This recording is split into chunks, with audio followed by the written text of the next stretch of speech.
माननीय राज्यपालांच्या अभिभाषणावरील चर्चेत सहभागी झालेले सदस्य विरोधी पक्षनेते अंबादास दानवेजी, प्रवीण दरेकरजी, प्रसाद लाड, अभिजित वंजारी, मनीषा कायंदे, शशिकांत शिंदे, शिवाजीराव गर्जे, अनिल परब, परिणय फुके, अरुण लाड, श्रीमती चित्राताई वाघ, सतेज पाटील, हेमंत पाटील, एकनाथराव खडसे, अमित गोरखे, सचिन आहिर, अमोल मिटकरी, राजेश राठोड, सुनील शिंदे, सुधाकर आडवाले, निरंजन डावखरे आणि इतरही काही सदस्यांनी आपले अभिभाषणावर चर्चेमध्ये त्यांनी सहभाग घेतलाय। सभापती महोदय, यंदाच्या विधिमंडळाच्या अर्थसंकल्पीय अधिवेशनात माननीय राज्यपालांनी केलेल्या अभिभाषणावर मी या ठिकाणी सभागृहातल्या सदस्यांच्या प्रश्नांवर आणि अभिभाषणावर बोलण्यासाठी उभा आहे। सभापती महोदय, ऐतिहासिक मॅन्डेट घेऊन पुन्हा सत्तेत आलेल्या आमच्या महायुती सरकारचं हे पहिलंच बजेट अधिवेशन आहे। राज्यपाल महोदयने आपल्या अभिभाषणामध्ये महाराष्ट्राच्या विकासाचं जे सुस्पष्ट चित्र मांडलं त्याबद्दल मी त्यांचं मनापासून अभिनंदन करतो, त्यांना मनापासून धन्यवाद देतो। कारण राज्यपालांनी जे विकासाचं चित्र मांडलं त्या चित्रामध्ये रंग भरणे महायुतीच्या गेल्या टर्म मध्ये मी मुख्यमंत्री होतो, देवेंद्रजी आणि अजितदादा आमच्या टीमने ते केलं याचं मला समाधान आहे। चर्चेत उपस्थित झालेल्या सर्व विषयांवर मी उत्तर या ठिकाणी देतोय। यातील हाय सिक्युरिटी, नंबर प्लेट, टोल, विदेशी गुंतवणूक अशा अनेक विषयात मी आणि मुख्यमंत्र्यांनी वेळोवेळी वस्तुस्थिती स्पष्ट केली आहे। पण काही लोकांना अजूनही समजलेलं आहे, पण त्याला म्हणतो आपण कळतं पण वळत नाही अशी परिस्थिती आहे, किंवा समजून घ्यायचंच नाही असं ठरवल्यानंतर त्याला काय पर्याय नसतो। गेले 3 वर्ष उद्योग राज्याबाहेर गेले, यावर विरोधी पक्षाची कॅसेट गेल्या 2.5-3 वर्षामध्ये अडकलेली आहे आणि खोटं नॅरेटिव्ह जे लोकसभेत पसरवलं ते लोकांनी विधानसभेच्या खोटं नॅरेटिव्ह फेकून दिलं आणि खऱ्या अर्थाने याचा बोध तरी विरोधी पक्षांनी घेतला पाहिजे। देवेंद्रजींच्या नेतृत्वाखाली आमच्या महायुतीच्या नव्या सरकारची दमदार सुरुवात झालेली आहे आणि पहिल्या बजेटमध्ये त्याचं प्रतिबिंबही आपल्याला उमटलेलं दिसेल। आता दुप्पट वेगाने आणि चौपट क्षमतेने या महायुती सरकारला पुढचं कामकाज करायचं आहे। कारण शेवटी जे लँडस्लाइड मॅन्डेट मिळालेलं आहे त्यामुळे आमची जबाबदारी वाढलेली आहे, आणखी जोमात काम करणं आहे आणि आणखी वेगवान निर्णय घेणं आहे। वास्तविक गेलं वर्ष आपल्या सर्वांसाठीच धकाधकीचं गेलं। लोकसभा आणि विधानसभेच्या निवडणुका त्यामध्ये आल्या। महायुतीच्या 2.5 वर्षाच्या काळात ऐतिहासिक अशी विकास कामं केली आणि कल्याणकारी योजनाही आपण केल्या। त्या विकास कामांची जंत्री मी काही तर वाचत नाही, कारण त्याला फार वेळ लागेल, कारण आम्ही निर्णय एवढे घेतलेत की लोकाभिमुख निर्णय, रखडलेले प्रकल्प, त्याला दिलेली चालना, त्याचबरोबर कल्याणकारी योजना, या सर्व विकास कामांच्या जोरावर लोकांनी, जनतेने आम्हाला भरघोस मताने लँडस्लाइड विक्ट्री दिली। 232 सदस्य महायुतीचे निवडून आले। आतापर्यंतच्या इतिहासामध्ये एवढी विक्ट्री म्हणजे एवढा यश, एवढा जोरदार विजय या महाराष्ट्राला पहिल्यांदा मिळालेला आहे। महायुतीच्या सरकारच्या परफॉर्मन्सवर लोकांनी शिक्कामोर्तब केलंय। आम्ही केलं काम निर्विवाद, म्हणूनच जनतेने दिला आम्हाला आशीर्वाद। खऱ्या अर्थाने असं म्हटलं तर वावगं टाकणार भाई, बरोबर आहे ना? हाय ते खरं आहे ना, मान्य केलं पाहिजे ना। आठवले कधी कधी आठवायला लागतं, ते मित्र पक्षात आहेत ना। काही गोष्टी तुम्हाला विस्मरणात जातात आणि आम्हाला आठवतात. आणि म्हणून अंबादास आपले खऱ्या अर्थाने तुम्ही वैयक्तिक घेऊ नका, पण तुम्हाला लोकांनी नापास केलं आणि म्हणून महायुतीला पास केलं कामाच्या जोरावर. आणि विरोधी पक्ष नेता नेतृत्वाखाली झाले ना, विरोधी पक्ष नेता मिळण्या इतक्या सुद्धा जागा या ठिकाणी मिळाल्यात. काही लोक म्हणत होते आम्ही याव करू त्याव करू, आम्ही निवडणूक आयोगाने आम्हाला फसवलं, सुप्रीम कोर्टाने आम्हाला विरोधात निकाल दिला, त्याचबरोबर EVM वर आरोप केले, EVM घोटाळा झाला. परंतु या ठिकाणी वस्तुस्थिती मान्य करणं खऱ्या अर्थाने आवश्यक असतं. आणि त्यासाठी जे जनतेच्या न्यायालयात आम्ही जाऊ, तिकडे आम्हाला न्याय मिळेल. जनतेच्या न्यायालयात देखील जनतेने तोंड कशी पाडलं ही वस्तुस्थिती आहे. आणि म्हणून निवडणुका जिंकल्या, सत्ता आली म्हणजे आमचं काम झालं असं मानणाऱ्यांपैकी आम्ही बिलकुल नाही आहे. आणि म्हणून उलट जनतेने आम्हाला जे ऐतिहासिक मॅन्डेट दिलं अध्यक्ष सभापती महोदय, त्यामुळे आमची जबाबदारी आणखी वाढलेली आहे. नव्या सरकारने पहिल्या दिवसापासून काम सुरू केलं. 100 दिवसाचं आढावा सुरू झाला. 100 दिवसामध्ये काय केलं पाहिजे याचा एक अजेंडा फिक्स झाला आणि रोज त्याचा आढावा आपण घेतोय. आणि खऱ्या अर्थाने त्यांना या 100 दिवसात देखील ज्या विविध कार्यालय असतील, विविध विभाग असतील, ते देखील जोमाने कामाला लागलेले आहेत. जी कामं तात्काळ आपण करू शकतो ती 100 दिवसामध्ये लोकांना मिळू लागली आहेत आणि त्याचा देखील समाधान आम्हाला आहे. कारण शासन आपल्या दारी आम्ही प्रयोग केला की पूर्वी काय योजना नव्हत्या, लाभ नव्हते, लाभार्थी नव्हते, सगळं होतं, परंतु लाभ घेणारा माणूस चक्रा मारणं, खेटे मारणं यामुळे तो लाभ सोडून देत होता. म्हणून शासन आपल्या दारी आम्ही परबसाहेब घेऊन गेलो लोकांच्या दारी. बाळासाहेब म्हणायचे कार्यकर्ता घरात नाही तर लोकांच्या दारात शोभून दिसतो. आणि म्हणून शासन आपल्या दारी आम्ही घेऊन गेलो. 5 कोटी लोकांना त्याचा फायदा झाला, 5 कोटी लोकांना. आणि म्हणून ही दिशा जी आहे पुढच्या 5 वर्षाच्या विकासाची दिशा आहे. आणि म्हणून विरोधी पक्षाला सभागृहाबाहेरचं काम करण्यामध्ये इंटरेस्ट आहे. रोज सकाळी आपण पाहतो, मला वाटलं 2.5 वर्ष आपण केलं, 2.5 वर्षानंतर तरी थांबेल, पण ते रोज चालू आहे. ठीक आहे, विरोधी पक्षाचा तो अधिकार आहे. परंतु खरं म्हणजे विधानसभेचं अधिवेशन होतं जनतेचे प्रश्न मांडण्यासाठी, आपल्या विधानसभेतल्या प्रश्नांना न्याय देण्यासाठी, राज्यातल्या काही धोरणात्मक प्रश्नांना न्याय देण्यासाठी हे सभागृह आहे. आणि वरच्या सभागृहामध्ये तर आपल्याला खूप वाव आहे, खूप संधी आहे बोलण्यासाठी आणि प्रश्नांची उकल करून घेण्यासाठी. परंतु दुर्दैवाने या ठिकाणी सरकार चर्चा करायला तयार आहे, सरकार सर्व प्रश्नांची उत्तरं द्यायला तयार आहे, परंतु त्यासाठी विरोधकांनी देखील त्या गांभीर्याने घेतलं पाहिजे. आणि या सभागृहामध्ये हे सभागृह वरिष्ठ सभागृह आहे, याचा डेकोरम आहे, याचं पावित्र्य आहे, याचं मांगल्य आहे आणि ते देखील टिकवण्याचं काम आपल्या सगळ्यांची जबाबदारी आहे. आणि म्हणून सरकार पूर्णपणे तुमचे जे जे विषय असतील त्याला समर्थपणे उत्तर द्यायला तयार आहे. आणि त्यामुळे या पुढच्या अधिवेशनात देखील आपण आपले विधायक प्रश्न मांडा, जनतेचे प्रश्न मांडा, महाराष्ट्राचे प्रश्न मांडा, आपल्याला उत्तर मिळतील आणि लोकांना न्याय मिळेल. खरं म्हणजे आता विरोधी पक्ष खऱ्या अर्थाने दिशाहीन झालेला दिसतोय, गोंधळलेला आहे. त्यांना केवळ आणि केवळ राजकारणच करायचं आहे, राजकारणाच्या पलीकडे त्यांना काही समजत नाही, उमजत नाही. आणि म्हणून काल मराठी भाषेच्या मुद्द्यावरही राजकारण करण्याचा प्रयत्न झाला. मुख्यमंत्र्यांनी काल सांगितलं आणि मी पण आज सांगतो की महाराष्ट्रात राहणाऱ्या प्रत्येकाला मराठी ही भाषा आलीच पाहिजे. ही मराठी ही आपली बोलीभाषा आहे, मराठी आपली मायबोली आहे, ती कुठेही त्यात कुठली तडजोड करता कामा नये, होणारही नाही.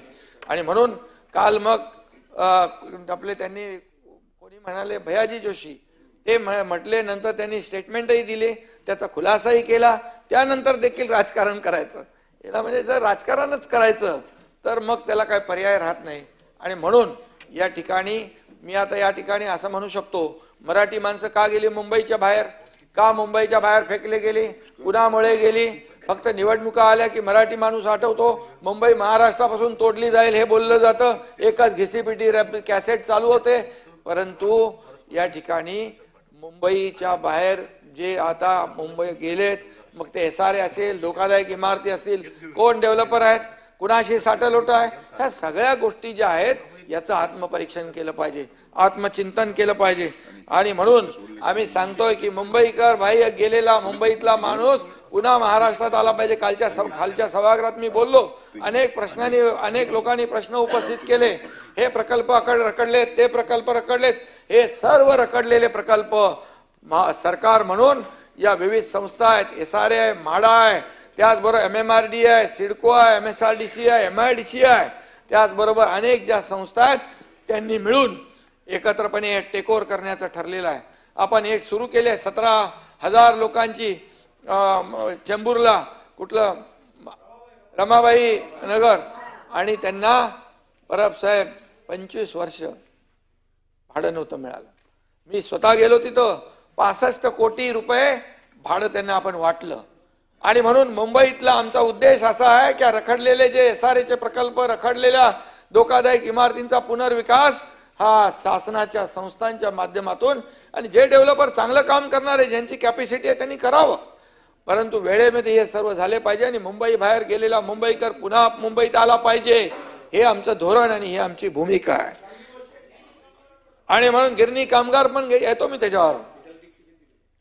आणि त्यामुळे मराठी बरोबर कुठली तडजोड होणार नाही. माय मराठीला अभिजात भाषेचा दर्जा मिळाला. या मराठीला साता समुद्रापडे पार नेण्याचा निर्धार केला आणि गेली देखील साता समुद्रापार. आणि म्हणून मराठी भाषेला अभिजात भाषेचा दर्जा दिला, त्याबद्दल मी या देशाचे आदरणीय प्रधानमंत्री नरेंद्र मोदीजी यांचं अभिनंदन करतो, त्यांना धन्यवाद देतो. कारण गेल्या अनेक वर्षापासूनचा हा प्रश्न होता, आपल्या सगळ्यांचाच प्रश्न होता. हा मराठी अस्मितेचा आहे, मराठी आपल्या सगळ्यांच्या श्रद्धेचा विषय आहे. आणि म्हणून काही लोकांना मी मगाशी म्हटल्याप्रमाणे निवडणुकीपुरतं मराठी आणि मराठी भाषा ही आपल्याला त्याचा उल्लेख करता कामा नये. मराठी भाषा ही आपली अस्मिता आहे. आणि म्हणून आपल्या सगळ्यांच्या हृदयामध्ये मराठी आहे, आपल्या नसानसामध्ये मराठी आहे. मराठीचं प्रेम दाखवायचं आणि वेगळंच काहीतरी करायचं. आणि म्हणून या ठिकाणी आपल्याला ते स्वतः आत्मपरीक्षण केलं पाहिजे. महाराष्ट्रातून कर्नाटकात गेलेल्या ST बसच्या चालक वाहकांना तिथल्या गुंडांकडून मारहाणीची घटना घडली. अतिशय दुर्दैवी प्रकार झाला. आम्ही देखील याची गंभीर दखल घेतलेली आहे. निवडणुकीच्या वेळी याच कर्नाटकच्या मुख्यमंत्र्यांना काही जण महाराष्ट्रात घेऊन आले होते, हे आपल्याला माहित आहे. त्याच्या पानवर जाहिराती दिल्या होत्या. त्यांचा कारभार किती ग्रेट आहे कर्नाटकचा हे सांगितलं गेलं. आता त्यांना फोन केला पाहिजे ज्यांनी त्यांना घेऊन आले, का आमच्या मराठी माणसांवर तिकडे अन्याय करताय, थांबवा अन्याय. हे देखील जबाबदारी या आपल्या लोकांची आहे, त्यांनी देखील ती पार पाडली पाहिजे. आणि म्हणून मराठी माणसाची होत असलेली गळचेपी थांबवायला सांगितली पाहिजे. सीमा भागातल्या बांधवांना आपण शासन म्हणून काय काय करतो, नेहमी आपण त्यांच्या मागे उभे राहिलेलो आहे. एक मताने आपण ठराव केलेला आहे. आणि त्याचबरोबर मी मुख्यमंत्री असताना या ठिकाणी त्या सीमा भागातल्या हुतात्म्यांच्या वारसांना निवृत्ती वेतन आपण चालू केलं. सीमा भागातल्या संस्थांना अर्थसहाय्य चालू केलं. सीमा भागातल्या लोकांना जन आरोग्य योजना सुरू केल्या. शैक्षणिक सवलती आपण दिल्या. त्यांच्या शिक्षण संस्थांना आपण अनुदान देण्याचा निर्णय घेतला. घर मिळण्यासाठी पात्रता असेल अशा लोकांना देखील सवलती दिल्या. कायदेशीर मार्गाने आपण सीमा प्रश्न सोडवणार आहोत. सर्वोच्च न्यायालयामध्ये महाराष्ट्राची ठामपणे बाजू मांडण्यासाठी अनेक नामांकित वकील देखील आपण उभे केलेले आहेत. ती वकिलांची टीम आपली काम करते आहे. आणि बाळासाहेबांच्या दृष्टीने देखील सीमा वाद जो आहे अतिशय महत्वाचा आहे. आणि म्हणून त्यासाठी मी आणि देवेंद्रजी स्वतः केंद्रीय गृहमंत्री अमित शाह साहेबांची देखील भेट घेतली. आणि आता देखील त्याचा पाठपुरावा सुरू आहे. एकीकडे कोर्टामध्ये सुरू आहे, दुसरीकडे प्रशासकीय लेवलला, शासकीय लेवलला देखील काम सुरू आहे. उद्या सभापती महोदय महिला दिन आहे. आपण वेगवेगळे कार्यक्रम ठेवलेले, त्याची चर्चा देखील आज होणार आहे. आणि म्हणून महिला सशक्तीकरणाचे एक प्रतीक म्हणजे आमची मुख्यमंत्री माझी लाडकी बहीण योजना. निवडणुकीत लाडक्या बहिणींनी आम्हाला भक्कम पाठिंबा दिला. आमच्या या हिट नाही सुपरहिट झालेल्या योजनेची प्रचिती आणि प्रसार देशभर पसरला. अनेक लोकांनी त्याचं अनुकरण केलंय, ते पण मिळतील. आणि आम्ही जे बोललोय ते सगळं करणार आहोत. आणि म्हणून या सुपरहिट योजनेबद्दल विरोधकांनी विषारी प्रचार केला, कोर्टामध्ये गेले, योजनेत खोडा घातला, म्हणाले चुनावी जुमला आहे, पैसे काय मिळणार नाहीत. परंतु ज्यांनी योजनेत खोडा घातला त्या सावत्र भावांना निवडणुकीमध्ये आमच्या लाडक्या बहिणीने चांगला जोडा दाखवला. आणि म्हणून त्यांना नाही बोलत आपण, तू काय त्यांना सांगतोय, सावत्र भावांना. आणि म्हणून आणि त्यानंतरही सुधारणा होत नाही. आमच्यावर आरोप सुरूच आहेत. लाडक्या बहिणी अचानक सावत्र कशा झाल्या, त्यांनी 2100 रुपये कधी देणार, त्यांची नावं का वगळताय. एक लक्षात ठेवा सावत्र भावांनो, तुम्हाला नाही बोलत,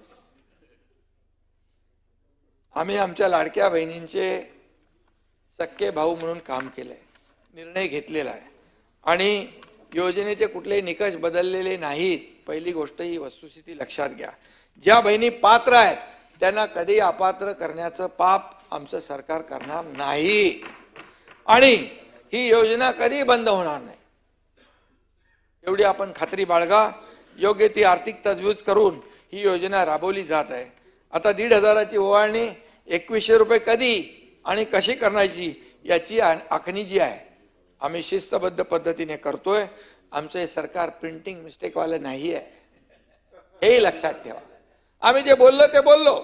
आता आर्थिक तजवीज जी आहे, तरतूद जी आहे, काटकसर करून जे काही करायचं आहे ते नक्की करू आणि या ठिकाणी याची देखील एक तजवीज करायला लागेल. आणि शेवटी आपल्या सगळ्या योजना सुरू ठेवायच्या आहेत, विकास प्रकल्प सुरू ठेवायचे आहेत, कमिटेड जो खर्च आहे तो आपल्याला द्यायचा आहे. हे सगळं जे करत असताना जे आम्ही बोललेलो आहे ते देखील आमच्या योजनेमध्ये आहे आणि नक्की त्याचं देखील काम चालू आहे. आणि त्यामुळे फेक नरेटिव्ह पसरवून काही केलं तरी सुद्धा आता लोकांना, कारण लोकांना आम्ही डायरेक्ट खात्यामध्ये पैसे दिले, डीबीटी. सचिनजी, आम्ही तुम्ही म्हणत होता मिळणार नाही, आम्ही पैसे धडाधड टाकले खात्यामध्ये. निवडणुकीमध्ये आचारसंहितेमध्ये पण तुम्ही त्याच्यामध्ये बाऊ कराल, ही योजना बंद केली. निवडणूक आयोगाने केली असती समजा 1 महिना, परंतु तुम्ही म्हणाले असते योजना बंद झाली म्हणून आम्हाला माहित होतं, म्हणून पुढच्या महिन्याचे पैसे पण आचारसंहितेचे आम्ही दिले. त्याला देखील मनाचा मोठेपणा लागतो भाई. काय त्याला द्यायच्या दानत लागते. देना बँक पाहिजे, लेना बँक नाही. असं काय करताय. आणि गेल्या काही दिवसापासून बिनबुडाच्या आरोपाला मला बोलू द्या, आरोपांचा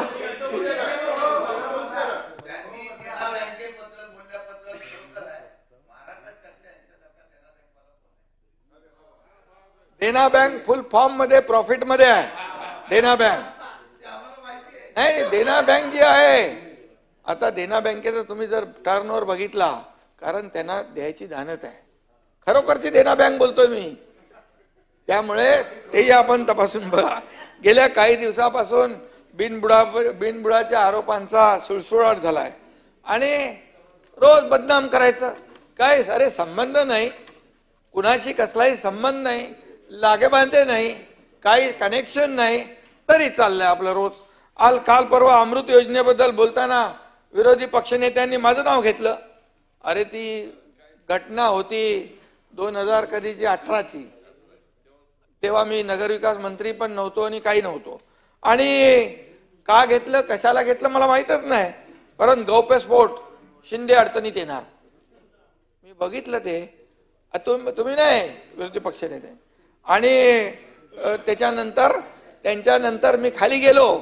मी बोललो अरे बाबा माझं काय संबंध नाही, आणि काय तुम्ही माहिती घेतली का ती. त्याने एक चिठ्ठी दिली मी. मग ते गेले तिथे मीडियावर आणि माफी मागितली. एकनाथ शिंदे साहेब यांचं नाव मी घेतलंय, पण चुकून घेतलंय, मी ते मागे घेतो म्हणून. कशासाठी हे सगळं करताय, कशासाठी हे चाललंय. आणि फक्त सरकारवरला धारेवर धरायचं, सरकारला बदनाम करायचं आणि TRP आणि व्ह्यूज साठी हे काम करायचं. हे असं चालतं का, हे असं होत नाही. त्यामुळे आपण काय करतो हे एकदा तपासा.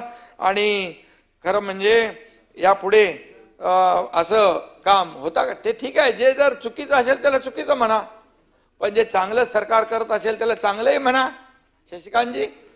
त्यामुळे माझं एवढंच म्हणणं आहे, सरकार म्हणून आम्ही सर्व बाजूने, विरोधी पक्षाची जरी संख्या कमी असली तरी सुद्धा सूड भावनेने आम्ही कुठलंही काम करणार नाही. विरोधी पक्षाचा मान सन्मान जो आहे तो आम्ही ठेवणार. सरकार आणि विरोधी पक्ष हे 2 रथाची चाकं आहेत. त्यामुळे आम्ही कुठलेही तुम्हाला अंडर एस्टिमेट करत नाही, पण आम्हालाही तुम्ही हलक्यात घेऊ नका आणि अंडर एस्टिमेट करू नका, एवढं मी सांगतो. आणि म्हणून निदा फाजली यांचा एक शेर आहे, निदा फाजली यांचा एक शेर आहे, उसके दुश्मन है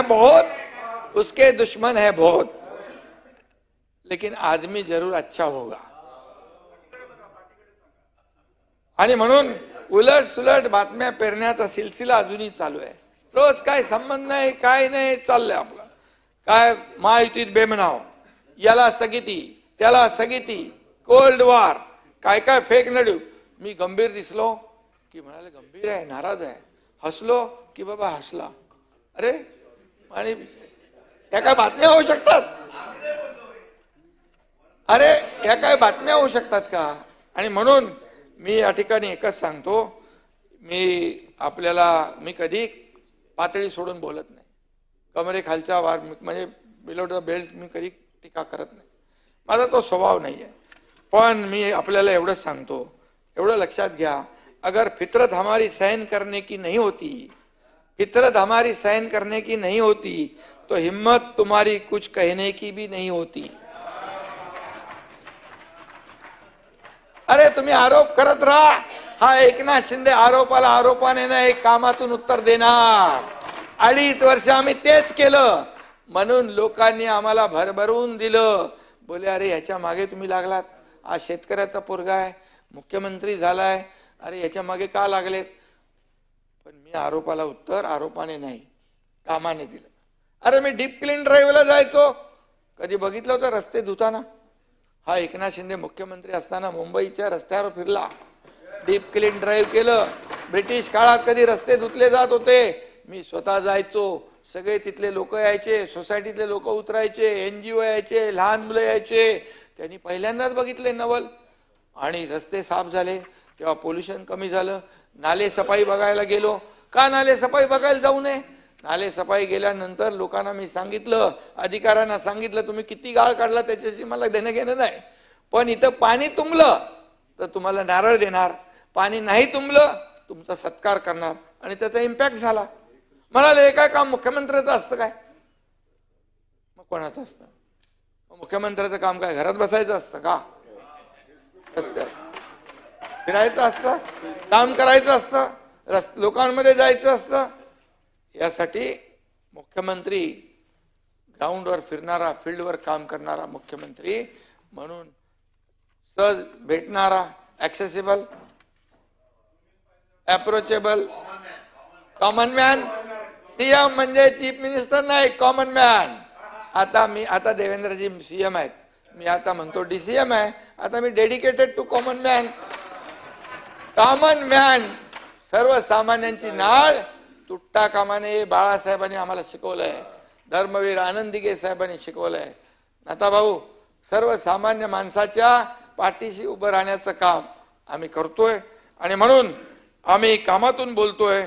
आणि एवढंच मी सांगतो, मगाशी मी म्हटलं आपल्याला की आम्ही तुम्हाला अंडर एस्टिमेट करत नाही. तुमचा मान सन्मान विरोधी पक्षाचा आहे.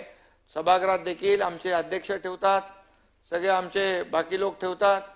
आमचे अध्यक्ष पण तुम्हालाही बोलायला देतात, इकडे पण न्याय दोन्हीकडे सगळं करतात. आमच्या निलमताई होत्या, त्याही ते करत होत्या, त्याही करतायत, ते जेव्हा असतील तिकडे असतात तेव्हा. त्यामुळे आमच्याकडून अन्याय होणार नाही.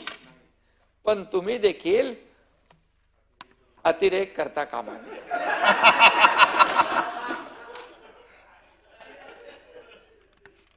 अंबादास दानवे म्हणाले राज्यपालांच्या अभिभाषणात फक्त मोठमोठ्या घोषणा गेल्या, बऱ्या मोठमोठ्या घोषणा झाल्या. कधी?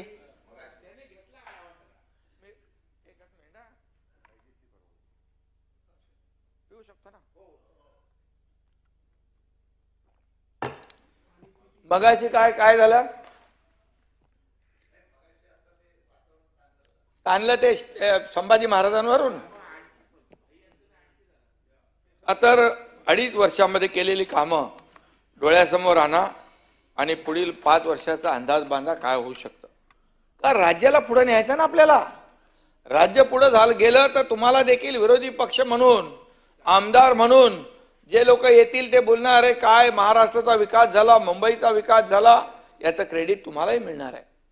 त्यामुळे कोणी काम चांगलं केलं त्याचं शाबासकी नको, पण त्याची बदनामी करू नका, एवढंच आमचं प्रामाणिक मत आहे. आणि म्हणून तुमच्या आणि त्या आधीच्या 2.5 वर्षाबद्दल, माझ्या 2.5 वर्षाच्या बद्दल तुम्हाला सगळ्यांना माहित आहे.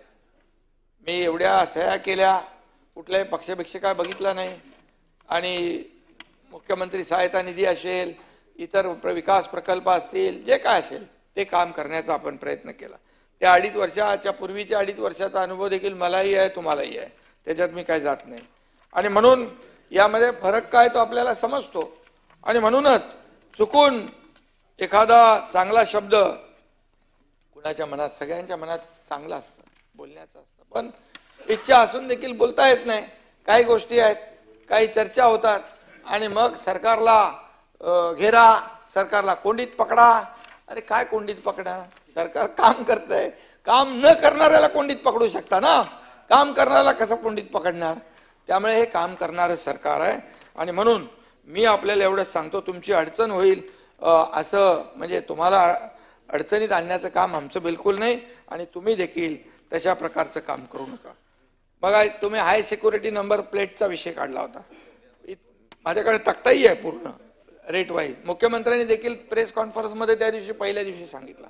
इतर राज्य आणि महाराष्ट्रात काय फरक आहे यापूर्वी, तसेच मुख्यमंत्र्यांनी देखील ते स्पष्ट केलं. पुन्हा सांगतो, वाहनांसाठी अध्यक्ष महोदय हाय सिक्युरिटी रजिस्ट्रेशन नंबर प्लेटच्या सुरक्षेच्या दृष्टीने अतिशय महत्वाचे आहेत. तिन्ही कंपन्यांबरोबर चर्चा करून हे दर कमी केलेत. इतर राज्याच्या तुलना केली तर हे दर त्यांच्यापेक्षा कमी आहे. इतर राज्यांमध्ये भाई दर हे 2020-21 या कालावधीत निश्चित केलेत. आपण राज्याचे दर हे आपण ऑक्टोबर 2024 मध्ये निश्चित केलेत. तसे आपले दर हे जीएसटी आणि फिटमेंट फिक्सिंग चार्जेस जे आहेत ते धरून आहेत. आणि आपण जर इतर राज्यांची तुलना केली तर आपल्याकडच्या नंबर प्लेटचे दर कमी आहेत, कारण त्यांनी ओपन ठेवले. एकदा प्लेट द्यायची आणि कोणी फिटमेंट करायचं ते त्यांनी किती पैसे घ्यायचे. आपण तसं नाही केलंय. आपल्या ग्राहकाला देखील लुबाडणूक होता कामा नये म्हणून आपण एकत्र केलंय. आणि तरी सुद्धा ते दर कमी आहेत. आणि कुठलीही दरामध्ये गडबड अंबादास नाही, तुम्ही तपासून घ्या. गडबड कशाला म्हणतात, काय कशाला म्हणतात गडबड अंबादास तुम्हाला माहित आहे. कोविड काळामध्ये ठाणे महापालिकेने बॉडी बॅग कितीमध्ये घेतली याची माहिती घ्या. आणि मुंबई महापालिकेने बॉडी बॅग कितीमध्ये घेतली याची माहिती घ्या. माझी माहिती आहे की बॉडी बॅग अनलोडिंग झाल्या होत्या आणि उतरल्या होत्या, परंतु दुसऱ्या कॉन्ट्रॅक्टरला काम देण्यासाठी त्या बॉडी बॅग वापस गेल्या आणि दुसऱ्या बॉडी बॅग तिथं ठेवल्या. ही माझी माहिती आहे आणि ही माहिती खरी आहे. आणि म्हणून बॉडी बॅग मध्ये किती रुपयात घेतल्या त्याची तुलना तुम्ही करा, ती गडबड होऊ शकते. ही गडबड नाहीये. खिचडी 400 ग्रामची खिचडी 200 ग्राम देऊन, अरे 400 तर द्यायची होती, 400 ग्रॅमची खिचडी 200 ग्रॅम देऊन रुग्णांच्या नातेवाईकांच्या तोंडातला सभापती महोदय घास हिरावण्याचं काम कुणी केलं, याला गडबड म्हणतात, याला गडबड म्हणतात. आणि आणखी काय काय काय केलंय ते मला माहित नाही. तुम्ही एवढंच सांगतो, तुम्ही भाषणामध्ये एवढे विषय मांडले आहेत की किती विषय मांडले तुम्ही. तुमचं काय शेवटचं विरोधी पक्षनेत्याचं भाषण आहे, सगळं बोलून घेतलं तुम्ही. अरे बाबा, तुमच्या मित्र पक्षाने तुमच्या खुर्चीखाली सुरुंग लावला असला तरी सुद्धा आम्ही लोक आहोत तुमच्या प्रेमाचे.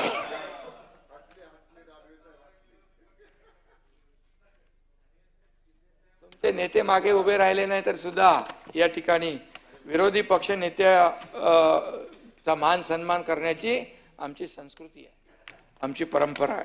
त्यामुळे टोलची मुदत संपलेली असताना नव्याने पथकर वसुली कंपन्यांना दिली असे विरोधी पक्षनेत्यांनी सांगितले. मुंबई पुणे एक्सप्रेसवेसाठी 30 एप्रिल 2030 पर्यंत पथकर वसुलीचे अधिकार हे ऑगस्ट 2004 मध्ये दिले आहेत अंबादासजी, 2004 मध्ये. मात्र मिसिंग लिंक प्रकल्पाचं बांधकाम आता नवीन आपण मिसिंग लिंक करतोय. तुम्ही माहिती घ्या, जगातला देशातला नाही, जगातला सर्वात रुंद टनेल आहे तो. आणि त्या टनेलमुळे घाटातली सगळी ट्रॅफिक बंद होणार, घाटातली सगळी ट्रॅफिक अवॉइड होईल. मुंबई पुणे अर्धा तास भाई जाणं येणं अंतर कमी होईल, पोल्युशन कमी होईल.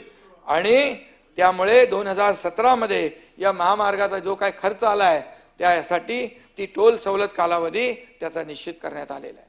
त्यामुळे त्याची माहिती घ्या तुम्ही, आणि लोकांच्या हितासाठी आपण हा निर्णय घेतलेला आहे. वांद्रे वरळी सागरी मार्गाच्या पथकर वसुली आणि देखभाल दुरुस्तीचे हक्क हे जून 2019 अन्वये 31 मार्च 2012 पर्यंत महामंडळाला दिलेले आहेत, 12 ते 19. काल कोणीतरी या ठिकाणी या सगळ्या गोष्टी आहेत, माझ्याकडे सगळं डिटेल आहे, परंतु त्याच्यामध्ये तुम्हाला आणखी काही माहिती पाहिजे असेल तर नक्की मिळेल. या ठिकाणी मी एवढंच सांगतो, आज सकाळी देखील आपलं काहीतरी सभागृहामध्ये चाललं होतं मगाशी, आणि काल भाषणामध्ये कोणीतरी स्वतःची तुलना कोणाशी केली, छत्रपती संभाजी महाराजांशी. संभाजी महाराज कुठे, आपण कुठे, शिवाजी महाराज कुठे? आणि म्हणून यामध्ये मी एवढंच सांगेन की खऱ्या अर्थाने छत्रपती संभाजी महाराज, मी त्या दिवशी देखील म्हणालो होतो, देश धर्म यावर जीवन म्हणजे बलिदान देणारा, देश धर्म पर मिटने वाला, शेर शिवा का छावा था, महापराक्रमी परम प्रतापी, एक ही शंभू राजा था, एक ही शंभू राजा था. ऐसा शंभूराज है. अरे एवढा मोठा माणूस, महापराक्रमी, महायोद्धा, त्याची बराबरी आपण करू शकत नाही. मी त्याच्यावर जास्ती बोलत नाही, तुमची चर्चा झालेली आहे वाटतं, हा झालेली आहे. त्यामुळे काही लोक जे काही असं केलं असेल तर त्यांनी दिलगिरी व्यक्त केली पाहिजे. आणि हा विषय, कारण शेवटी बघा तो हा खाली कोण, अबू आझमी औरंगजेब म्हणतो, औरंगजेब कुशल प्रशासक आहे, तुमच्या बाजूलाच आहे ना त्याचं कबर, काय कबर काय थडग, अरे थडग त्याचं थडग जे आहे त्याला दिल्लीत पोचता नाही आलं, महाराष्ट्रात त्याला जीव सोडावा लागला. आणि संभाजी महाराज बलिदान करून पण जिंकले, पण औरंगजेब जिंकून पण हरला. हा औरंगजेबाचा क्रूर कर्म, कौर्य. छत्रपती संभाजी महाराजांचा 40 दिवस हाल केला, जीभ छाटली, डोळ्यात गरम सळ्या घातल्या, नख कापली, अंगाची चामडी सोलली, मीठ टाकलं, काय काय केलं, अतोनात हाल केले.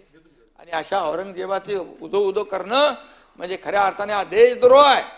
आणि म्हणून देशद्रोहात मीच मागणी केली, देशद्रोहाला टाकून द्या आतमध्ये आणि त्याचं निलंबन करून टाका. आणि म्हणून त्याचं निलंबन झालं. त्यामुळे छत्रपती संभाजी महाराज असतील, शिवाजी महाराज असतील, आपले राष्ट्रपुरुष असतील, यांचा कुठलाही अपमान केलेला कोणी महाराष्ट्र सहन करू शकणार नाही.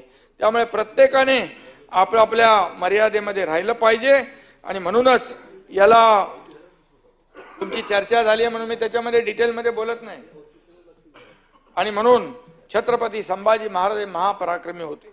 आपल्या वडिलांनी निर्माण केलेल्या स्वराज्यासाठी, हिंदू धर्मासाठी त्यांनी प्राणाचं बलिदान दिलं. आणि औरंगजेबनी काय केलं, अरे बापाला कैद केलाय, पोरांना मारून टाकला, 27 लोकांना खून केला, हत्या केली त्याने सत्तेसाठी. त्याची बरोबरी आपली होऊ शकते. आणि म्हणून त्या ठिकाणी यापुढे देखील आपण बोलताना मर्यादा ठेवल्या पाहिजे.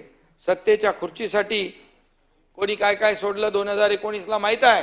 हिंदुत्व सोडलं, वडिलांचे विचार सोडून शत्रूच्या तंबूमध्ये, छावणीमध्ये जाणाऱ्या लोकांनी संभाजी महाराजांचा अपमान किंवा बरोबरी करणं हे योग्य होणार नाही. आणि म्हणून हे नैतिक त्यांना अधिकारही नाही.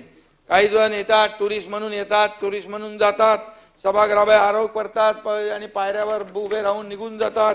आणि म्हणून पर्यटन तुमच्याकडे आहे, पर्यटन यांच्याकडे आहे. आणि मग बाहेर पायऱ्यावर राहून बघायचा चॅनलचा बूम आणि बोलून झाल्यावर ठोकायची धूम. असले लोक काय काय करतात, कशाला पाहिजे हे सगळं. आणि म्हणून या महाराष्ट्रात छत्रपती शिवाजी महाराज, संभाजी महाराज यांचा अपमान करणाऱ्या पिलावळ्याची वळवळ सुरू आहे.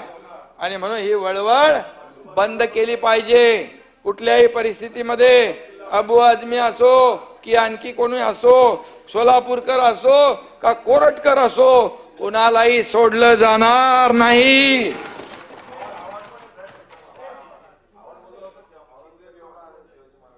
जे कोणी असतील त्या लोकांना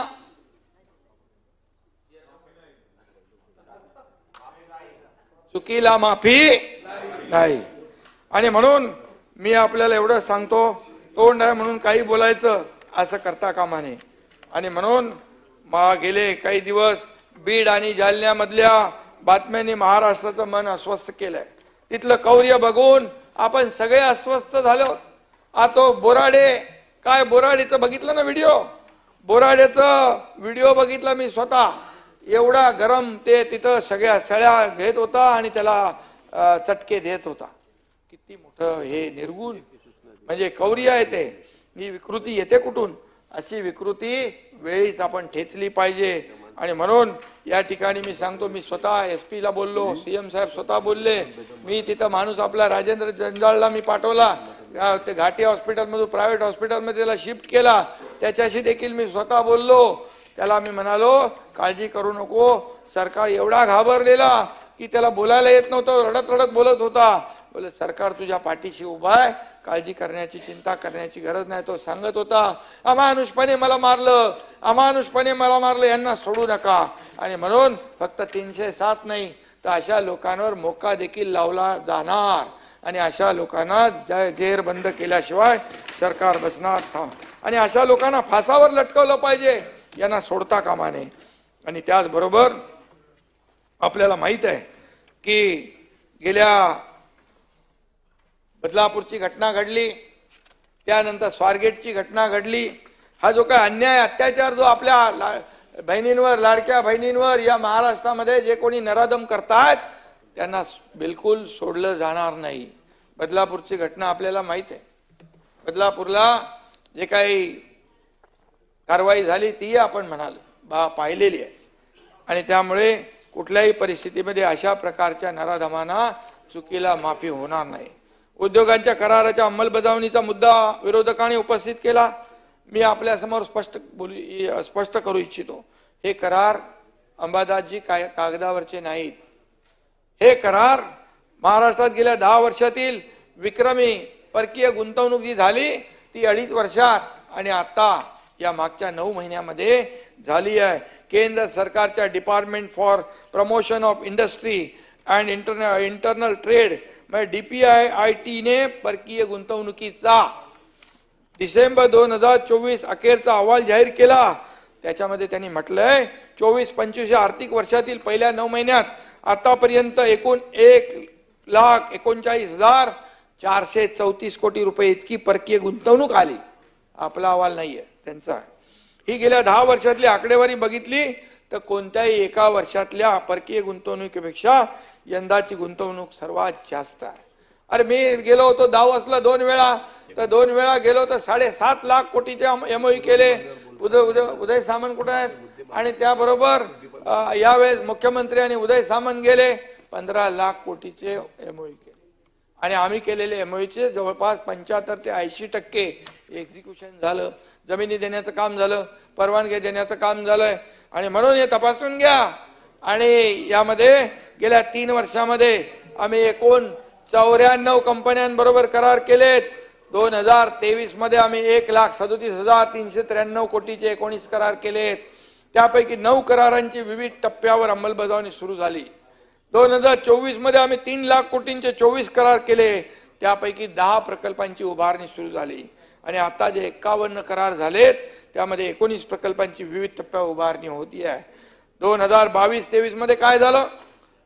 करार झाले 80, MOUची अंमलबजावणी सुरू आहे.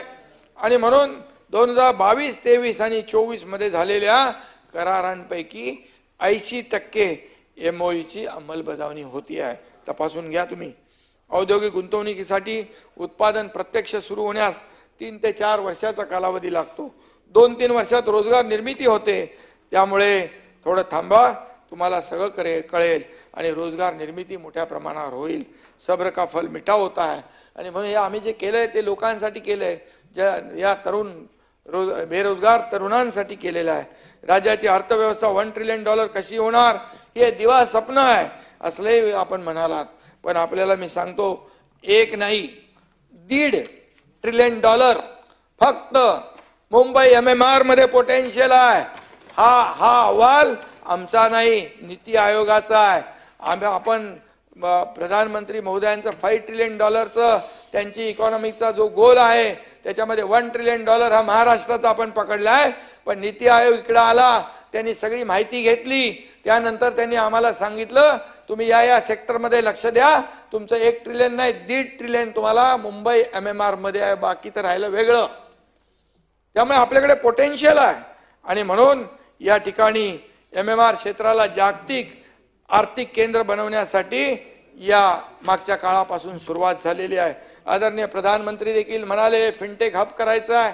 हा महाराष्ट्र देशाचा ग्रोथ इंजिन आहे, कारण इथं पोटेन्शियल आहे, इथं स्किल मॅनपॉवर आहे, इथे इन्फ्रास्ट्रक्चर आहे, इथं कनेक्टिव्हिटी आहे. आज मुंबई नागपूर समृद्धी हायवे कोण कुत्र जात होतं पूर्वी, आता तुम्हाला माहित आहे तिथे लॉजिस्टिक पार्क येत आहेत, इंडस्ट्री येत आहेत, मेगा टेक्सटाईल पार्क येतोय. हे सगळं येतंय कारण कनेक्टिव्हिटी मिळाली. आणि म्हणून air connectivity, road connectivity, railway connectivity, water connectivity ही देण्याचं काम आपण करतोय. वाढवणमध्ये 76,000 कोटी रुपयाचा प्रकल्प आहे, सगळ्यात मोठा देशातला प्रकल्प आणि जगातला 5व्या नंबरचा प्रकल्प वाढवणमध्ये होतोय. पूर्ण गेम चेंजर होणार आहे. एवढा डीप ड्रॉप आहे तिथे की मोठे वेसल्स येणार, तिथे परदेशी गुंतवणूक येणार, लोक परदेशी आपल्याला चलन मिळणार, या सगळ्या गोष्टी एक्सपोर्ट होणार. आणि म्हणून या सगळ्या तिथं आपण नवीन 3रं एअरपोर्ट करतोय. हे एअरपोर्ट नवी मुंबई एअरपोर्ट आता मार्च एप्रिल मे मध्ये सुरू होईल आणि आपलं तिकडचं एअरपोर्ट देखील आपण 3रं एअरपोर्ट करतोय. आणि म्हणून या ठिकाणी जी डेव्हलपमेंट चाललेली आहे ही डेव्हलपमेंट इतक्या वेगाने चाललेली आहे. केंद्र आणि राज्य सरकार मिळून आम्ही काम करतोय. डबल इंजिनचा सरकारचा फायदा काय? फायदा हा आहे की मिळणाऱ्या परवानग्या, मिळणारी काय अर्थव्यवस्था, याचा फायदा आहे. तुम्हाला माहित आहे आपण मराठवाडा वॉटर ग्रिड सुरू केला होता, जलयुक्त शिवार योजना चालू केली देवेंद्र फडणवीस मुख्यमंत्री असताना, आणि महाविकास आघाडी सरकारमध्ये अंबादास आपण मराठवाडा वॉटर ग्रिड बंद केला. आपण त्याला बंद केला, आपण जलयुक्त शिवार बंद केलं. मी मुख्यमंत्री झाल्यानंतर पुन्हा मराठवाडा वॉटर ग्रिडला सुरुवात केली, जलयुक्त शिवार योजनेला सुरुवात. शेतकऱ्यांच्या योजना आहेत. या मराठवाडा वॉटर ग्रिडमुळे मराठवाड्यातला दुष्काळ जाणार आहे. दुष्काळवाडा हा नाव पुसायचं, मग त्याच्यामध्ये काय राजकारण करायला पाहिजे? त्याच्यामध्ये सिंचनाचे प्रकल्प आधीच्या महाविकास आघाडी सरकारमध्ये मी होतो, 4-5 प्रकल्पाला पण प्रशासकीय मान्यता दिली नाही. पण महायुतीचं सरकार मुख्यमंत्री मी झाल्यानंतर 146 प्रकल्पांना मान्यता दिली. 146 प्रकल्पांना, सिंचन प्रकल्पांना लाखो हेक्टर जमीन ओलिताखाली येणार आहे. शेतकऱ्यांना काय दिलं? शेतकऱ्यांना काय दिलं आपण म्हणतो तर शेतकऱ्यांना आम्ही शेतकऱ्यांच्या मागे उभे राहिलो. सततच्या पावसाचं नुकसान मिळत नव्हतं ते आपण धरलं. NDRFच्या नियमाच्या बाहेर जाऊन आपण डबल देऊ लागलो. त्याचबरोबर जवळपास 16,000 कोटी आणि बाकी इतर योजनांमध्ये शेतकरी सन्मान योजना, 12,000 प्रधानमंत्री, 6,000 प्रधानमंत्री आणि 6,000 आपले, 12,000 रुपये आपण द्यायला लागलो. 45,000 कोटी रुपयाचं आपण योजना त्यांना दिल्या. त्यांच्या मागे आपण उभे राहिलो. आणि म्हणून शेतकरी हा अन्नदाता आहे, शेतकरी आपला मायबाप आहे. आणि म्हणून त्याला कधी वाऱ्यावर सोडण्याचं काम सरकार केलं नाही, करणार नाही. आणि म्हणून यामध्ये देखील जे दिलंय ते तर बोललं पाहिजे आपण. गोगल गायनी केलेलं नुकसान कधी दिलं होतं अंबादास? आपण दिलं. विदर्भात धानाला बोनस कोणी वाढवला? महायुती सरकारने. हे तर वस्तुस्थिती आहे, याच्यात काय चुकीचं आहे? सततच्या पावसाचं सांगितलं मी, ते पकडत नव्हते, तेही पकडला पण. आणि म्हणून अशा ठिकाणी आपण आज देशाच्या एकूण उत्पन्नामध्ये महाराष्ट्राचा वाटा 14% आहे, तर दुसऱ्या क्रमांकावरील तामिळनाडूचा वाटा फक्त 8% आहे. उद्योगात आणि सेवा क्षेत्रात राज्य क्रमांक 1 नंबरवर आहे. विदेशी पर्यटकांची पसंती देखील आपल्या महाराष्ट्राला आहे.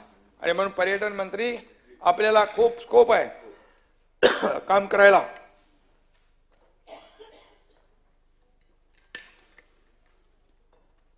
महाराष्ट्राने लॉजिस्टिक धोरण आखलेलं आहे। या धोरणामुळे राज्यामध्ये प्रत्यक्ष 5 लाख इतकी प्रत्यक्ष व अप्रत्यक्ष रोजगार निर्मिती होणार आहे। यातून सुमारे 30,573 कोटी रुपये उत्पन्न मिळणार आहे। छत्रपती संभाजीनगरमध्ये हायब्रिड कार्स उत्पादनाचा आला ना प्रकल्प होतोय। 20,000 कोटीची गुंतवणूक अंबादास तिकडे होतीये। टोयोटा आणि किर्लोस्कर कंपनी तिथे येते, करार झाला आपला।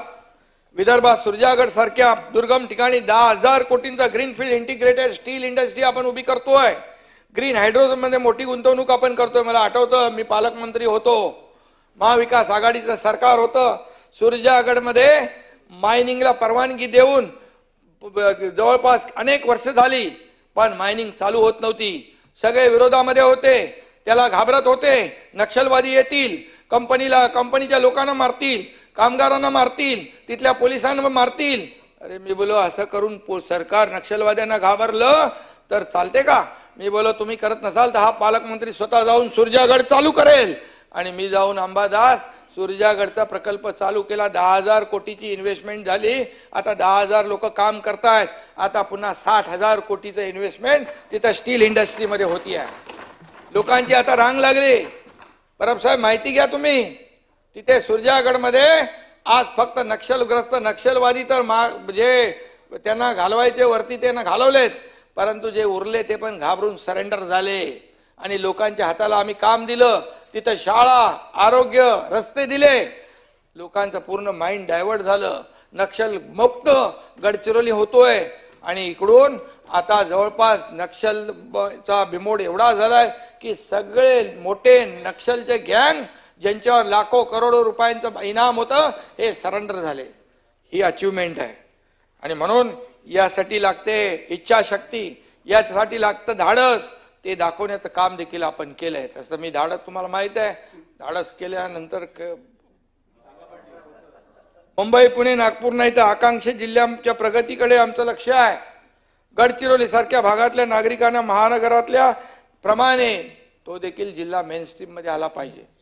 नुसतं नक्षलग्रस्त नक्षलांना मारून चालत नाही, त्यांना त्या डेव्हलपमेंटसाठी आपल्याला तिथला विकास केला पाहिजे। तो आम्ही केला, त्यांना सुविधा दिल्या। सभापती महोदय, राज्याच्या वस्त्रोद्योग धोरणावर देखील काही जणांनी टीका केली। यापूर्वी वस्त्रोद्योग धोरणाला बळकट करण्याच्या फक्त बाता करत होते, परंतु खऱ्या अर्थाने देशाचे पंतप्रधान आदरणीय मोदी साहेबांनी त्यांच्या मार्गदर्शनाखाली आम्ही महाराष्ट्राच्या वस्त्रोद्योगाला चालना देतोय। त्यासाठी केंद्राच्या योजनांबरोबर राज्याच्या योजना आपण सांगड घालतोय। त्याची महाराष्ट्रात तांत्रिक वस्त्रोद्योग अभियान सुरू करून ते राष्ट्रीय तांत्रिक वस्त्रोद्योग अभियानाशी देखील जोडलं गेलेलं आहे। हा 100 दिवसाच्या आमच्या कार्यक्रमाचा एक भाग आहे। आणि त्यामुळे दिल्लीमध्ये नॉलेज पार्टनर म्हणून महाराष्ट्र हे भारत टेक्स सारख्या जागतिक प्रदर्शनामध्ये सहभागी झालं, त्याला मोठा प्रतिसाद देखील मिळाला। आज आम्ही टेक्सटाईल मध्ये research and development, skill development, market and export incentive यावर देखील भर दिलेला आहे। मुख्यमंत्री युवा कार्य प्रशिक्षण योजनेमधून अनेक लाखो युवकांना प्रशिक्षण देण्यासाठी 5,500 कोटींची तरतूद सुद्धा केलेली आहे। आता 6 महिन्याच्या नंतर आणखी 5 महिन्याची त्यांना मुदतवाढ देखील आपल्या सरकारने दिलेली आहे। आणि म्हणून जवळपास 14,000 उद्योगामधून 1,32,000 पेक्षा जास्त उमेदवार प्रशिक्षण घेत आहेत, त्यांना स्टायपंड मिळतोय। याचबरोबर शक्तीपीठाच्या बाबतीमध्ये देखील चर्चा झाली। कुठल्या प्रदेशाची, राज्याची, या देशाची प्रगती ही रस्त्यामुळे होते। जिथं रस्ते तिथं प्रगती। अमेरिकेचं बघा, अमेरिकेची ओळख रस्त्यांमुळे आहे। आणि म्हणून या सगळ्या आपण समृद्धी महामार्ग सुरू केला तेव्हा देखील विरोध होता। काय होणार, कसं होणार, शेतकरी येणार, अरे सगळ्यांचे कन्सेंट घेऊन आम्ही दिले। त्यांनी म्हटले पैसे नाही मिळणार, मी म्हणालो पैसे देणार। कसे देणार? बोले 2.5 तासात तुमच्या खात्यामध्ये काय म्हणतो आपण, हा आरटीजीएस होणार। आणि आम्ही तिकडून निघाल्यानंतर त्या खात्यात, त्या शेतकऱ्याच्या खात्यात आरटीजीएस पैसे झाले। त्यांनी आम्हाला फोन केला, पैसे मिळाले। आणि त्यामुळे समृद्धी महामार्ग झाला, त्याला विरोध होता। आज समृद्धी महामार्गाला हिंदू हृदय सम्राट बाळासाहेब ठाकरे यांचं नाव आम्ही दिलं। आणि आज समृद्धी महामार्ग हा एक इकोसिस्टीम बनतोय. 18 नोड त्याच्यावर होत आहेत. लोकांना तिथं नोकऱ्या मिळतील, व्यवसाय मिळेल, त्या ठिकाणचं सगळं इकोसिस्टीम बदलती आहे. आणि म्हणून यावर त्या धर्तीवर शक्तीपीठ हा 12 प्रमुख जिल्ह्यामधून जातोय. हा रस्ता पुढे कोकण द्रुतगती मार्गाला जोडणार आहोत. 802 किलोमीटरचा हा मार्ग आहे. त्यासाठी 86,000 कोटीचा खर्च आहे. 9,000 हेक्टरपेक्षा जास्त जमीन संपादित करावी लागणार. पण ज्यांचा विरोध आहे, सरकारने कुठलाही प्रकल्प रेटून दाबून पुढे नेलेला नाही. आणि म्हणून हा देखील जो शक्तीपीठ आहे, जिथं जिथं विरोध आहे त्यांना आम्ही समजवू. अगर त्यांना वाटलं की हा रस्ता इथून नको तर अलाइनमेंट आम्ही बदलून घेऊ, अलाइनमेंट चेंज करू. परंतु कुठल्याही शेतकऱ्याच्या मनाच्या विरुद्ध त्याच्यावर हा प्रकल्प आम्ही थोपणार नाही. त्याच्यावर आम्ही हा प्रकल्प जबरदस्तीने लादणार नाही. त्याच्या कन्सेंटनेच आम्ही हा रस्ता करू, कारण या रस्त्यामुळे त्या भागाचा विकास होणार आहे. मुंबई, सिंधुदुर्ग, गोवा देखील आपण ऍक्सेस कंट्रोल करतोय. आज किती ऍक्सिडेंट होत आहेत. तो आता ऐतिहासिक रस्ता झालाय मुंबई गोवा. आता तो देखील नॅशनल हायवेचा तो देखील होतोय, कोस्टल हायवे होतोय. आणि त्याचबरोबर greenfield Mumbai Sindhudurg Goa access control रस्ता करतोय आपण. त्याचं डीपीआरचं काम सुरू झालेलं आहे. कोकणाचा बॅकलॉग भरून निघेल, कोकणामध्ये फायदा होईल. कोकणामधलं पाणी वाहून जाणारं जे पाणी आहे, आपले रामदासबाई नेहमी त्याचा उल्लेख करायचे 67 TMCचा, त्या ठिकाणी देखील त्याच्यावर आमचं काम सुरू झालंय. कोकणातला बॅकलॉग भरून काढणं, छोटे छोटे बंधारे, मध्यम बंधारे, मोठे बंधारे आणि या रस्त्याची कनेक्टिव्हिटी, त्याचबरोबर तिकडे बंदर बांधण्याचं काम, पोर्ट बांधण्याचं काम देखील युद्ध पातळीवर आपण करतोय. आणि म्हणून महाराष्ट्राची ओळख चांगल्या रस्त्यांची राज्य व्हावे अशीच आमची इच्छा आहे. त्यामुळे आम्ही सिमेंटचे जवळपास 7,480 किलोमीटरचे रस्ते राज्यभरात बांधण्याचा निर्णय घेतलेला आहे. आणि म्हणून मुंबईमधले आपल्याला माहित आहे, मुख्यमंत्री झाल्यानंतर पहिलाच आम्ही चेहलला बोलवलं, हे रस्त्याच्या खड्ड्यातले प्रवास तू कधी बंद करणार. त्याने म्हणाल आपण करू शकतो. 2 फेजमध्ये 600 जवळपास 700 किलोमीटरचे रस्ते 2 फेजमध्ये आपण करतोय. त्याचं काम चालू झालेलं आहे. आणि यासाठी रस्ते खड्ड्याचा प्रवास बंद होईल, अपघात बंद होतील, पावसाळ्यातल्या लोकांचा त्रास कमी होईल. आणि मग रस्ते चांगले बांधण्याचा निर्णय आपण घेतला आहे. टोल टॅक्स फास्टॅगद्वारे घेण्याचा निर्णय सुद्धा, जे नॅशनल हायवेची पॉलिसी आहे ती आपण अडॉप्ट करतोय. पब्लिक ट्रान्सपोर्टला अनेक अर्थाने आपण खूप महत्व दिलंय. आज मेट्रो सुरू, अनेक लोकांनी मेट्रोला मुंबईतल्या विरोध केला, कारशेडला विरोध केला, सगळ्याला विरोध केला, मेट्रो 3ला विरोध केला. आता मेट्रो 3चा पहिला फेज चालू झाला. लाखो लोक प्रवास करतायत. दुसरा फेज आता सुरू होईल. 15 ते 20 लाख लोक त्याच्यामध्ये रोज प्रवास करतील. कोणासाठी आम्ही करतोय? हे सर्वसामान्य जनतेसाठी करतोय, लोकांसाठी करतोय.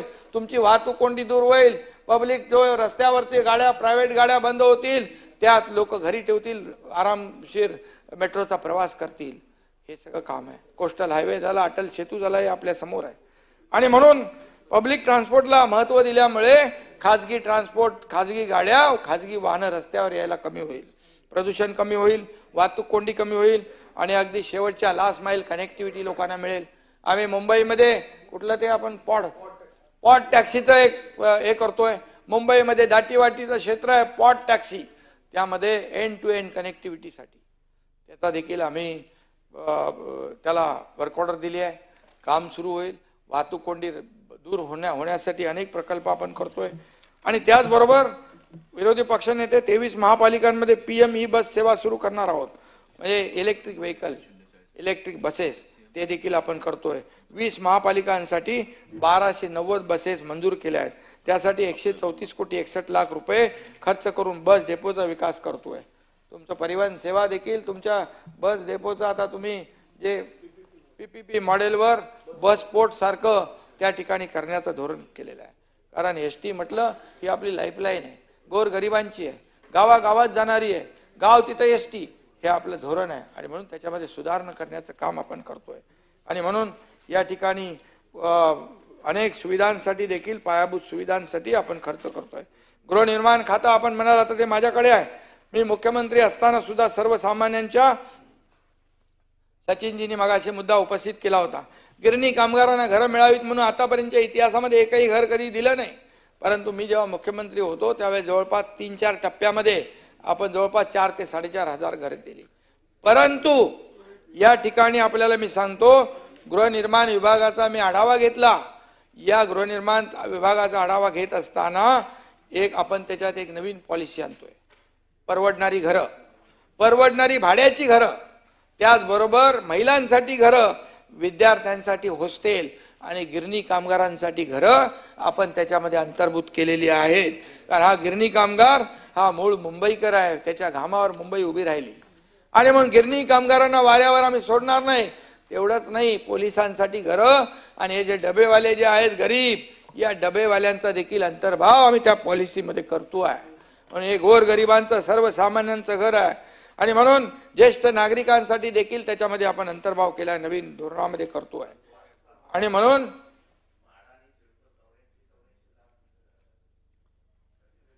किमतीचं जे आहे, किंमत परवडली पाहिजे. म्हणून तर आम्ही धोरणामध्ये काय म्हटलंय, परवडणारी घरं, परवडणारी घरं मिळाली पाहिजे, हा आमची भूमिका आहे. मुंबईत वापस येईल आणि म्हणून क्लस्टर डेव्हलपमेंट सुद्धा आम्ही त्याच्यावर जोर दिलाय. ठिकठिकाणी कामं सुरू झाली आहेत. मुंबईतल्या पुनर्वसन प्रकल्पांना मगाशी मी म्हटलं ते गती आम्ही देतोय. आणि म्हणून परवडणारी घरं सध्या सगळ्यांना मिळाली पाहिजे, हे आमचं धोरण आहे. प्रधानमंत्री आवास योजनेतून आतापर्यंत अंबादासजी 1633 प्रोजेक्टमध्ये 8,45,743 घरांना मान्यता दिली आहे. आर्थिकदृष्ट्या दुर्बल आणि अल्प उत्पन्न गटासाठी 6,25,050 घरकुलं आपण बांधतोय. याशिवाय EWS मध्ये 4,42,748 घरं बांधतोय. त्यापैकी 3,86,002 घरं बांधून पूर्ण झालेली आहे. ग्रामीण भागाचा विचार झाल्यास प्रधानमंत्री आवास योजना ग्रामीण मध्ये 18,31,624 घरं बांधणं सुरू आहे. ज्यांना जागा नाही त्यांचाही विचार राज्य शासनाने या सर्व योजनांमध्ये केलेला आहे. 97,000 पेक्षा जास्त भूमिहीन लाभार्थ्यांना घरांसाठी आपण जागा दिली आहे. देशात अंबादास महाराष्ट्र पंतप्रधान आवास योजनेमध्ये नंबर 1 वर आहे. आणि म्हणून आम्ही स्थापन केलेल्या महामंडळाचा उल्लेख तुम्ही केला. गेल्या किती मंडळं केली त्याच्यात मी जात नाही, परंतु गेल्या 2.5 वर्षात 19 महामंडळं स्थापन केली. प्रत्येक उपकंपन्यांसाठी 50 कोटी भाग भांडवल ठेवलं. इतर मागासवर्गीय वित्त आणि विकास महामंडळ मार्फत स्थापन करण्यात आलेल्या 9 उपकंपन्यांसाठी ROC शुल्क आणि स्टॅम्प ड्युटीसाठी 4,40,00,000 रुपये पुरवणी मागणीद्वारे दिला आहे. वसंतराव नाईक विमुक्त जाती भटक्या जमाती विकास महामंडळाला 4 उपकंपन्यांना 4.25 कोटी निधी लागणार आहे त्याच्यासाठी. त्यामुळे ही तरतूद भागवण्यासाठी 1,000 कोटी इतक्या रकमेची लाक्षणिक पूरक मागणी वित्त विभागाने मंजूर केलेली आहे. आणि गेल्या 2.5 वर्षामध्ये शेतकऱ्यांसाठी आम्ही जे केलं ते यापूर्वी कधीच केलं नाही. मगाशी मी त्याचा उल्लेख केलेला आहे. आणि म्हणून या ठिकाणी नैसर्गिक आपत्तीमध्ये त्याच्या मागे आम्ही उभे राहिलो. त्याचबरोबर 3.5 या ठिकाणी मी पुन्हा त्याच्यावर जात नाही, कारण शेतकऱ्यांसाठी आम्ही भरपूर केलं आहे आणि ते आपल्या समोर आहे. आणि कापूस आणि सोयाबीनची खरेदी देखील या ठिकाणी होत नव्हती, ती व्यवस्थित सुरू केली आहे. आताची लेटेस्ट माहिती घ्या, 137 लाख मेट्रिक टन FAQ प्रतीचा चांगला कापूस खरेदी करण्यात आला आहे. कापूस केंद्रावर खरेदी सुरू आहे. प्रत्येक खरेदी केंद्रावर किमान 50,000 क्विंटल कापसाची खरेदी होत असेल तर केंद्र सुरू करणे प्रशासकीय दृष्ट्या शक्य होतं, हे आपल्याला माहिती आहे. गेल्या 5 वर्षात करण्यात आलेल्या खरेदीकडे जर आपण पाहिलं तर 2021-22 मध्ये 0 खरेदी, 2022-23 मध्ये 0 खरेदी, 2023-24 मध्ये 12.5 लाख क्विंटल खरेदी, 2024-25 मध्ये आतापर्यंत 1,37,000 क्विंटल खरेदी झाली आहे. याची माहिती घ्या, तपासून घ्या. राज्यात CCI मार्फत 124 खरेदी केंद्र आपण सुरू केली आहे. सोयाबीन खरेदी देशात सर्वात अधिक आपल्या राज्यात होती आहे. आणि म्हणून या ठिकाणी एकत्रित कर्नाटक, मध्य प्रदेश, कर्नाटक, तेलंगणा, राजस्थान, गुजरात या सर्व राज्यांची खरेदी आपण पाहिली तर त्याच्यामध्ये एकट्या महाराष्ट्राची खरेदी 2,44,335 मेट्रिक टन आहे. सोयाबीन खरेदीला 2 वेळा मुदतवाढ देणारे एकमेव राज्य आहे. आता सुद्धा शेतकरी नोंदणी मोठ्या प्रमाणावर झाल्यामुळे आणखी मुदतवाढ देण्याची विनंती केंद्राला आम्ही केलेली आहे. गेल्या 5 वर्षापेक्षा या वर्षीची सोयाबीन खरेदी सर्वाधिक आहे आणि म्हणून 5,11,657 शेतकऱ्यांकडून 11,21,385 मेट्रिक टन सोयाबीन खरेदी करण्यात आलेले आहे। 559 केंद्रावरून शेतकऱ्यांची नोंदणी आणि खरेदी सुरू आहे।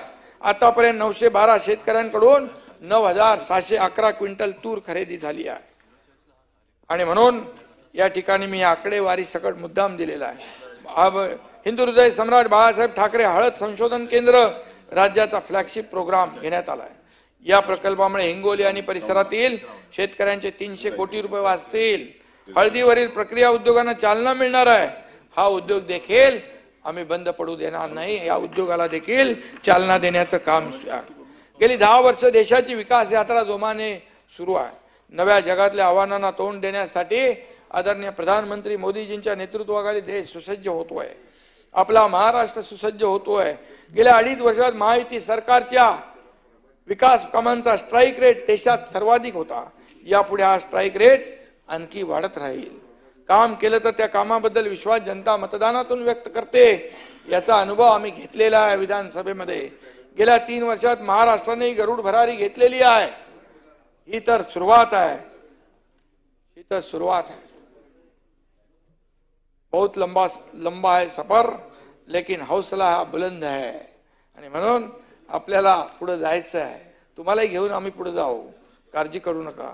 राजकारणाच्या काट्याकुट्यामधून वाट काढत आम्ही पुढे जातोय। या विकास यात्रेत सगळ्यांनी सामील व्हावं। सचिनजी, आपले गिरणी कामगारांना घरं दिल्याशिवाय आम्ही स्वस्त बसणार नाही। तुम्ही नंतर बोला ना।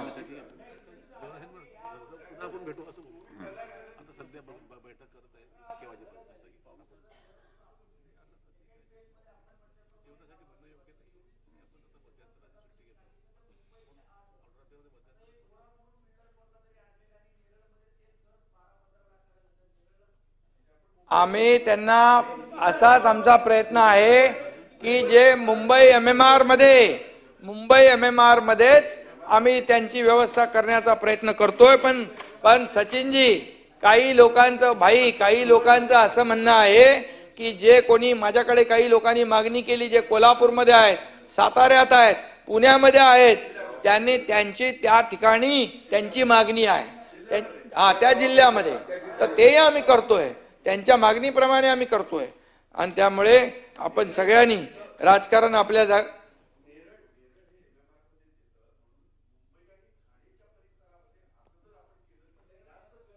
त्यांना सोयीचं होईल असं आपण करू भाई। आज तर सगळं बंद आहे, परंतु त्यांना बंद आहे ना, सोयीचं होईल असंच करू, कारण गिरणी कामगारांच्या बद्दल आपल्याला मोठी आस्था आहे। आणि म्हणून या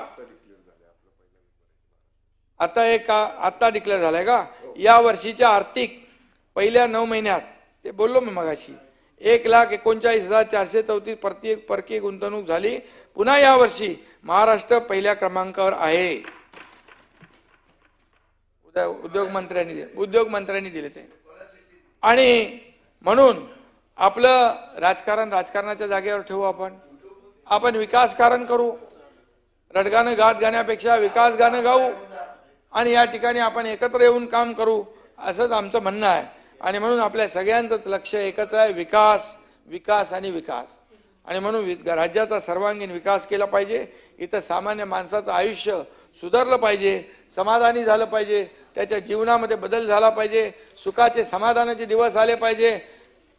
आम्ही सोन्याचा चमचा घेऊन जन्माला आलो नसलो तरी सुद्धा सर्वसामान्यांचे आयुष्य सोन्याचे दिवस आणण्याचं काम मात्र आम्ही करतोय। सोन्याचा चमचा घेऊन जन्माला आलो नाही, परंतु सर्वसामान्यांच्या जीवनामध्ये सोन्यासारखे दिवस आणण्याचं काम मात्र आपल्याला करायचं आहे। हे प्रयत्न आम्ही गेल्या 2.5 वर्षापासून करतोय। आणि म्हणून या ठिकाणी लाडका शेतकरी असेल, लाडक्या बहिणी, लाडके तरुण, लाडके ज्येष्ठ, त्यांना आनंद झाला पाहिजे, त्यांच्या जीवनात बदल झाला पाहिजे। राजकारण, आरोप प्रत्यारोप यातून केवळ काय होणार आहे, पोकळ ब्रेकिंग न्यूज। पण किती ब्रेकिंग न्यूज आल्या तरी महायुतीत काय ब्रेक होणार नाही।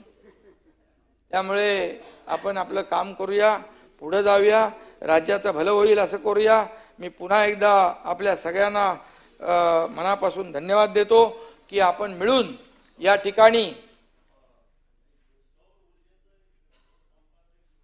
सौर पंप आपण ते सोलरवर जे कन्वर्ट करतोय त्या बाबतीत देखील मोठ्या प्रमाणावर आपण काम सुरू केलेलं आहे। काही ठिकाणी जागा मिळत आहेत, काही ठिकाणी जागा उपलब्ध होती आहे, सरकारी जागा, खाजगी जागा। 50,000 रुपये अंबादास एकरी आपण त्यांना भाडं देतोय वर्षाला। पंप ते आपण कन्वर्ट करतोय, त्यांचे पंप जे आहेत ना सोलरवर, तो देखील आपल्या आणि दिवसा लाईट देण्याची आपली योजना आहे। 22,000 हेक्टर जमीन आपण त्याचा अधिग्रहित केले ना भाड्याने, बँक तयार केली आहे।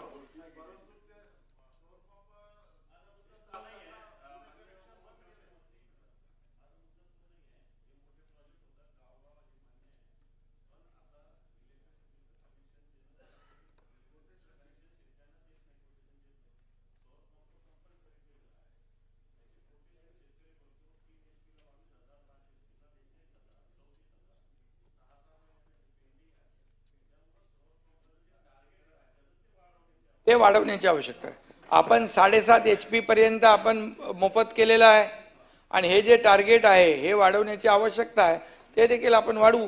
आणि शेवटी आपण जो निर्णय घेतला 7.5 HP मोटर पंपाला मोफत देण्याचा, याचं कारण एवढंच की आपल्याला हे सगळे जे काही पंप आहेत हे आपल्याला सोलरवर कन्वर्ट केले तर रात्रीची वीज ती दिवसा देऊ शकतो आपण। ही भूमिका आपल्या सरकारची आहे। त्यामुळे आपण ज्या सूचना असतील त्या आपण करा बिलकुल, आणि त्यामध्ये आपण पुढे जाऊ। आणि म्हणून या सरकारच्या कामांची महामहिम राज्यपाल महोदयांनी दखल घेतली, नोंद घेतली, त्याबद्दल मी त्यांचं मनापासून अभिनंदन करतो। आपल्या सगळ्यांना धन्यवाद देतो। जय हिंद, जय महाराष्ट्र।